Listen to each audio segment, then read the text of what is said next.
Next video on this should be getting it more or less finished on the inside, and then we have a something new to go through with you in the next video.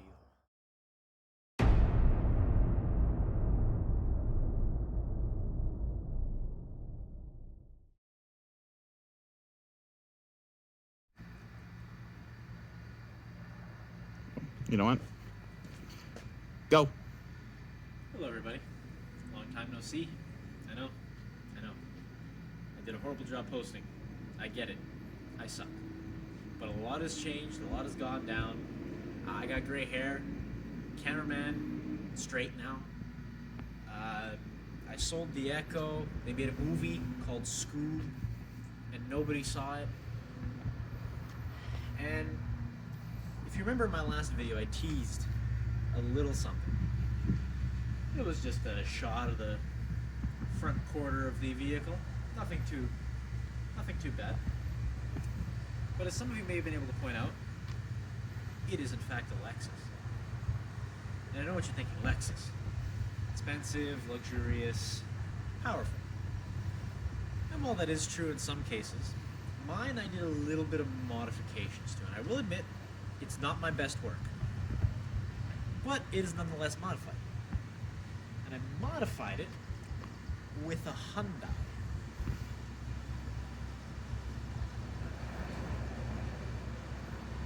Yeah, it's not great. Frame is kind of kinked. A bunch of plastics are, well, broken.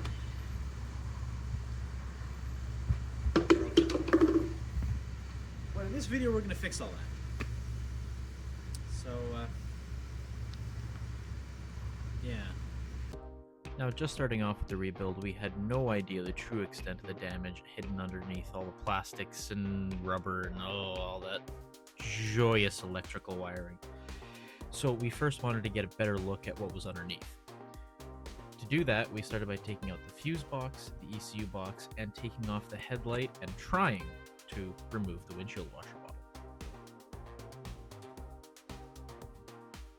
As you can see, we were struggling with the washer bottle a little bit as it was actually compressed up against the frame by the very bent out of shape crash bar, to the point where we actually had to take a heated X-Acto knife and try and cut through it and then bash it the rest of the way out with a hammer. It was not fun.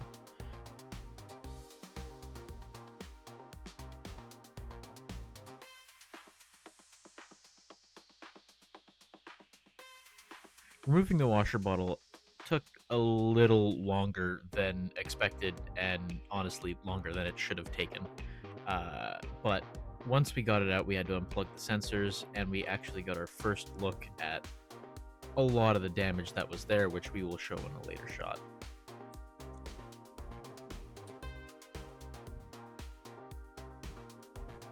Next step was taking all of the under trays off to get a better look at the subframe and make sure that that wasn't moved out of position, because if that was and the alignment was off, this whole procedure would have been for nothing.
Alright, so we're about 2 hours in, and we've managed to pull the headlight, all of the, yes indeed, the washer bottle reservoir, and we've uncovered that a portion of the frame is actually split. It's not good news. It's not end of the world news. It just split along a seam. Nothing's truly broken yet. But yeah, this is where we are after 2 hours. After learning the frame was split, I honestly didn't think we were going to be able to 100% fix the car. I thought that was it. But we persisted on with the small hope in our hearts that we could actually get that car fixed. Now, we didn't know what the damage looked like on the other side, so we decided to start taking that apart as well. The game plan with this was to keep all of the core structure, like the rad support, crash bar, crash cans, everything like that, on the car, to hopefully keep everything semi-symmetrical with the damage.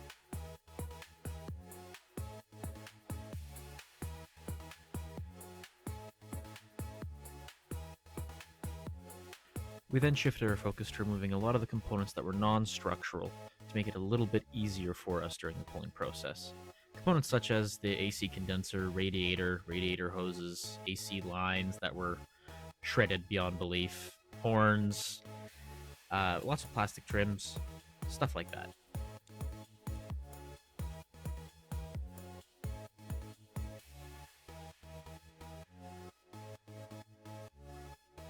We decided the best way to get out all the wedged components was just to cram a pry bar in there and try and pull it out, and it turned out to work quite effectively, although it extensively damaged the already extensively damaged components, but we had all new ones, so it didn't really matter.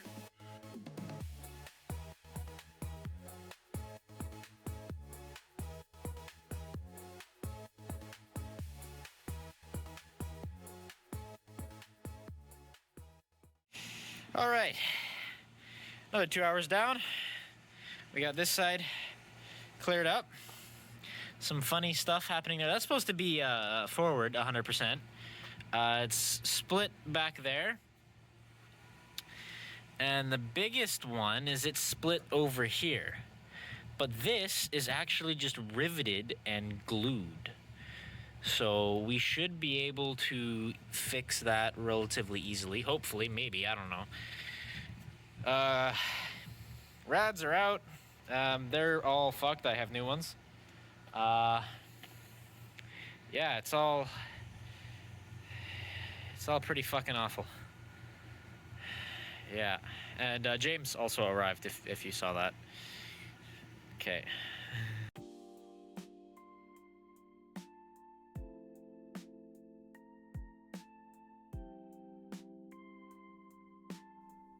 Continuing along, we decided to take off the wheel and wheel well to get a better look at the split in behind there. We just wanted to make sure that the car was honestly even savable at this point, and my spirits were pretty low given the amount of damage that we just hadn't seen.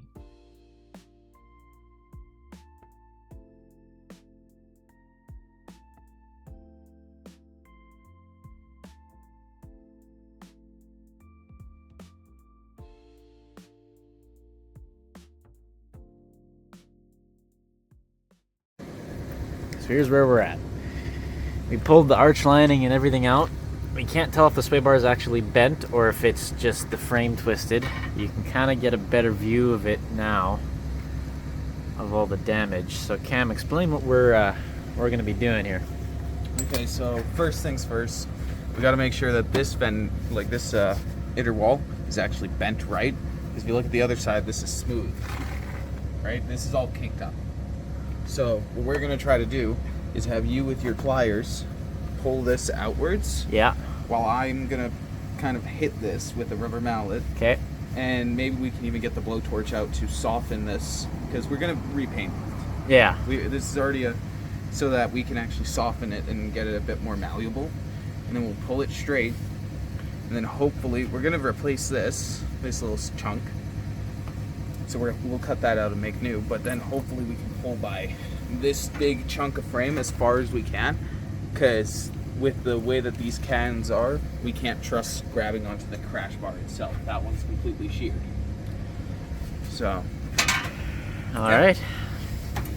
Let's get to work. Alrighty. Gonna do a little jig? No. Pretty messed up for you to ask a ginger that.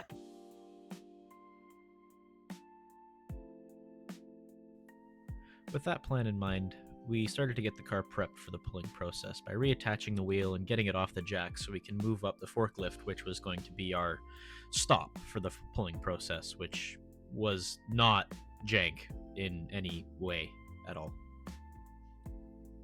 Have I mentioned don't try this at home yet? I feel like I should say don't try this at home, but we are not trained professionals, so this, yeah, just know your limit, work within it.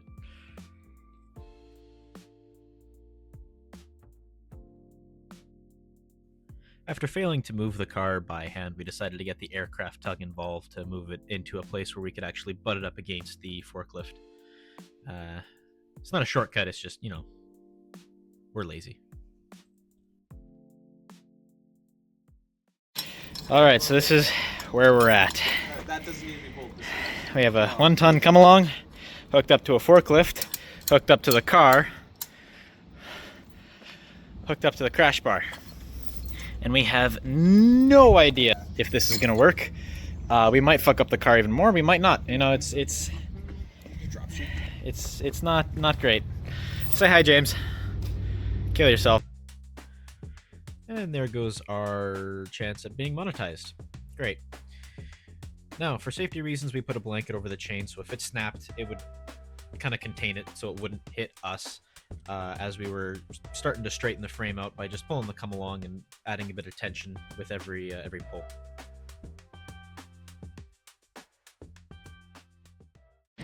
Okay, so we're midway through pulling, and look at how much that gap has already closed. This is being straighter. Look how, hang on, look at how much that's almost closed up. Holy shit. That's awesome. Hang on, guys.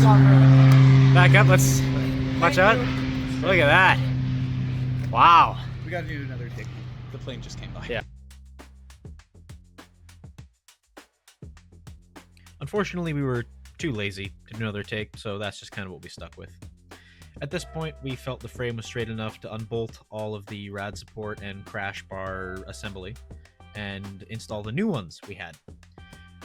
This would hold the bent areas of the frame sort of where we need them to be for final fitment, and would allow us to be able to do the panel bonding and riveting more effectively down the road.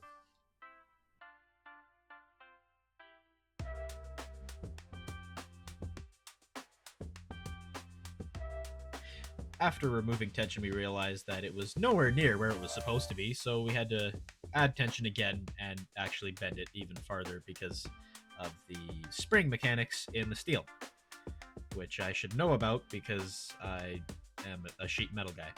But, it is what it is.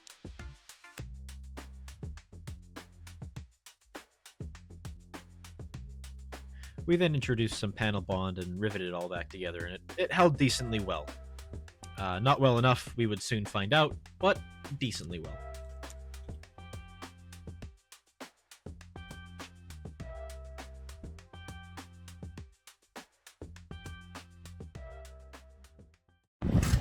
Crash bar's off. Me when my car starts. She's nice straightened. Sorry for the wind noise, but just picked up. James is taking off part of the bottom rad support.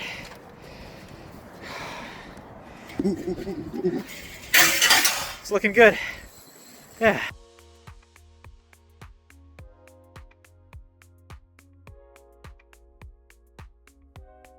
With all that kind of in place, we decided it would be about the right time to start removing the remainder of the rad support and crash assembly and install all of the new pieces. This would prove to be more difficult than it should have been, honestly.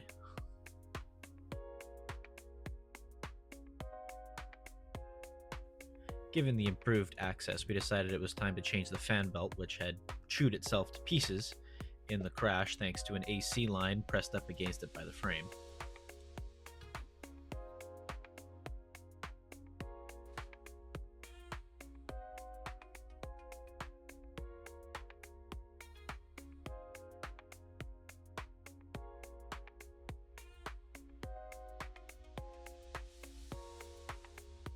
What you can see here is the great white mechanic struggling to figure out how to put a car onto a jack. The frame on that one side was quite compromised, so the jack points weren't good enough to jack the car up with. So you think we'd be able to figure that out, but apparently not.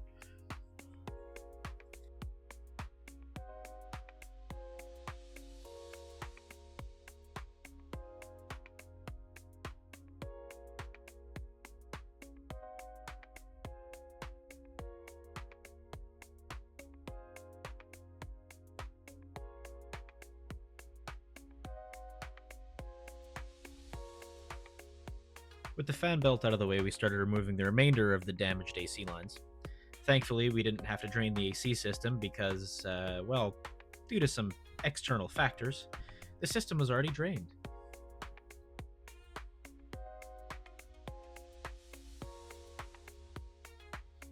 Once the AC lines were out of the way, we started by taking the sway bar off to change out the bushings that were rather extensively damaged in the crash.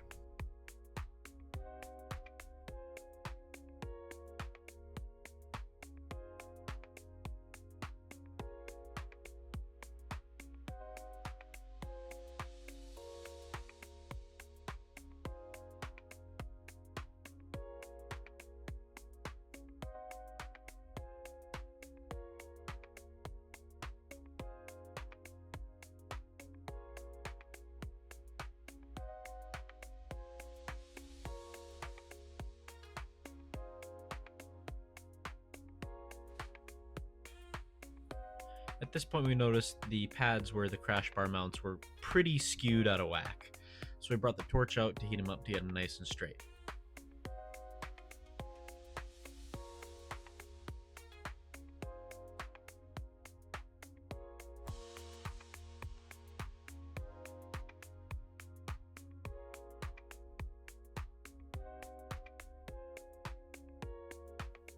We then moved to reinstalling the lower sway bar after we failed to locate some new bushings. These ones were alright, they were just a little old and cracked, it turns out.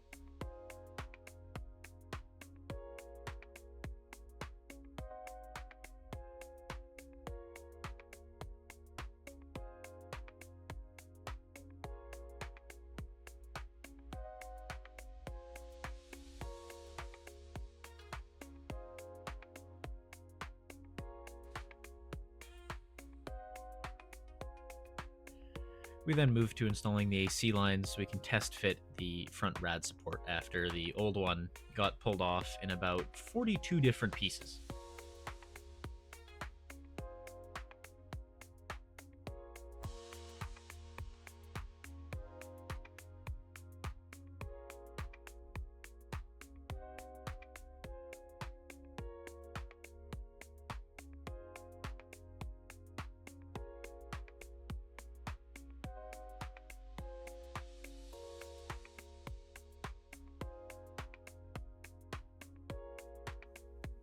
After doing the initial test fit, we realized that it was close, but not quite there. So we put the wheel back on and took the car off the jack so we could do a little bit more pulling on the definitely legit and calibrated system we were using before.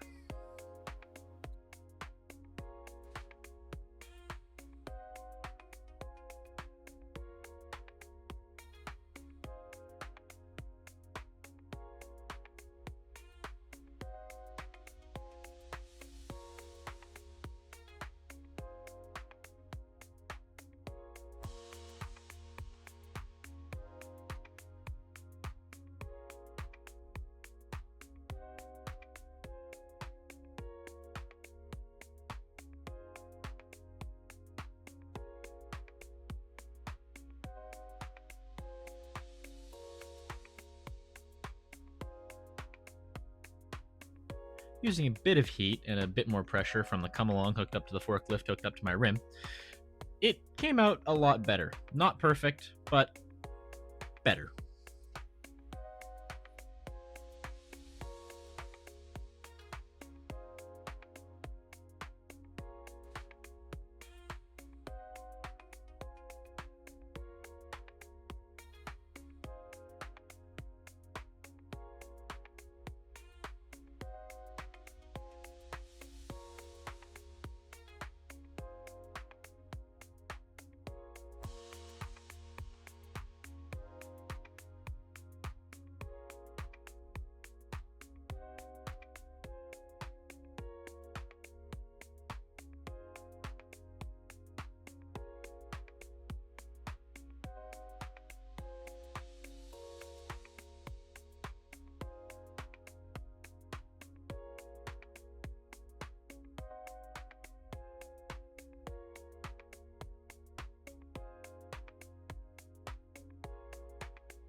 will be a total car. Yeah. Okay, well, you know what? Compared to what it was, that's pretty good. Now that the front of the car is about as straight as a roundabout, we decided it'd be a great time to start installing the rad pack. Now this was a used rad pack we got from Pick and Pull. The AC condenser did leak, because they drill a hole in it to empty it. I didn't see that. We had to replace that later on. But right now we're installing it like everything's fine. Just, everything's fine.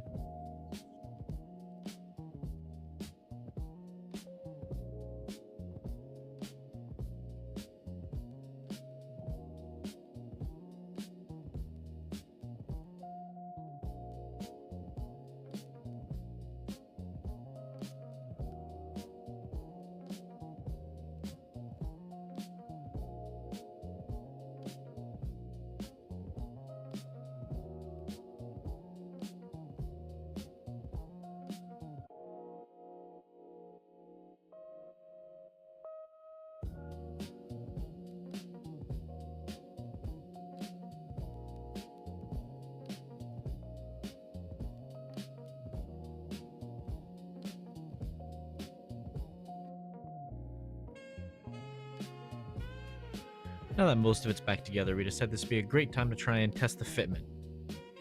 It didn't fit well, but it fit mostly.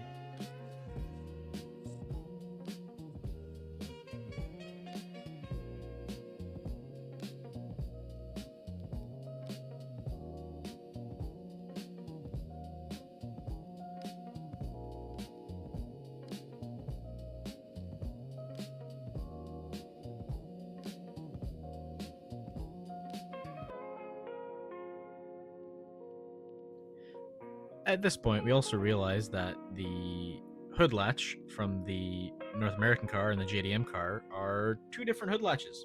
So the North American one we got as the replacement wouldn't actually fit, so I had to go and find the original one, bodger repair, and install that onto the car instead.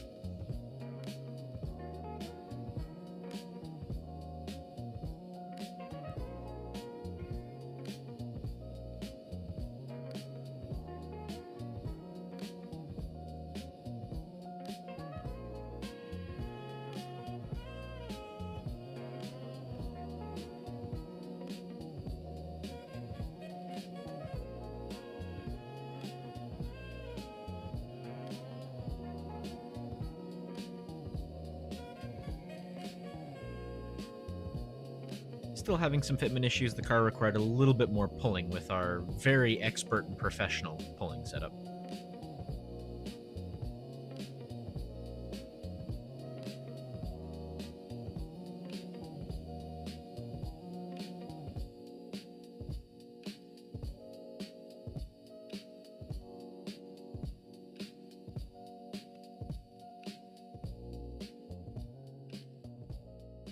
Alright, this is wrapping up on day 3.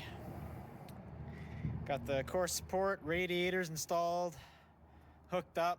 Still got to figure out this line here. We'll figure that out. Cam looks dead. Good question. Yeah, there's Cam. That area there, we got to pull out a little bit, but it's getting better. And yeah, maybe 2 more days and she should be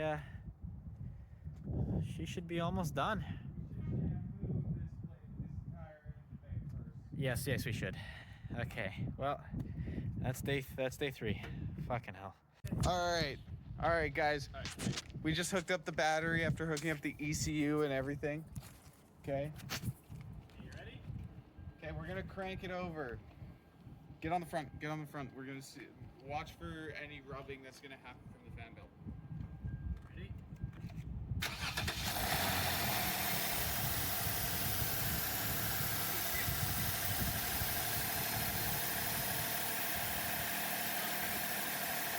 Yeah, just see how we get one leaking. Well, that's good that we can handle these.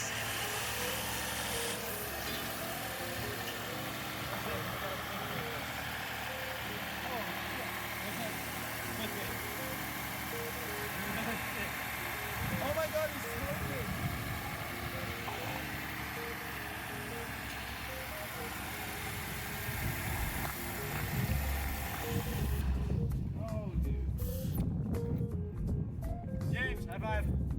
man. Kill yourself. Okay. Don't know what the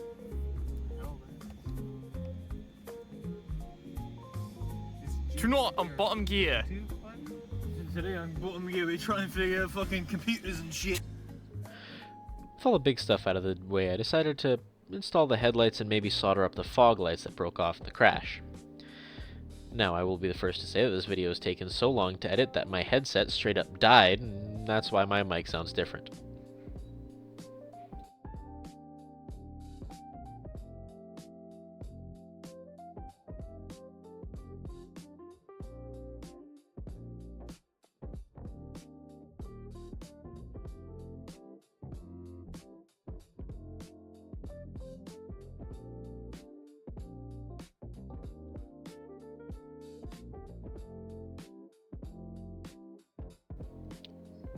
What you're seeing now is a 20-year-old man trying to solder together 2 wires using a 26-year-old soldering iron.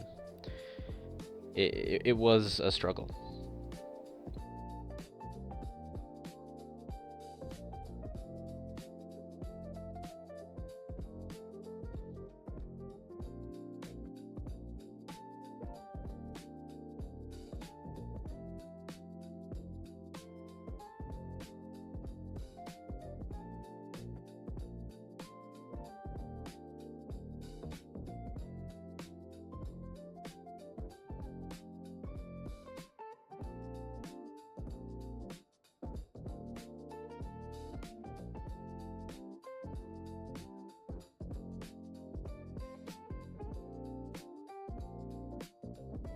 Look at that.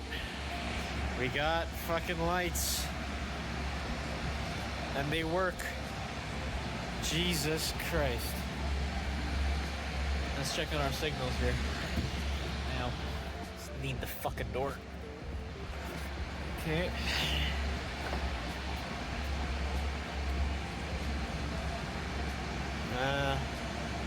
Burnt out light right there. You know what though, that's on the original, so that I kind of expected. Not bad though. God damn. Alright, it's looking better. I don't know what that means, I don't know what that means. But there's less lights on the dash now, which is good. Okay, we're just gonna let it run now, move the coolant around, and see what comes of it, so yeah. Alright, so we got it running now. No engine light. Temperature is climbing, which is good. That means the thermostat is working, so I think we just gotta wait until she reaches temperature. See if she holds. Alright.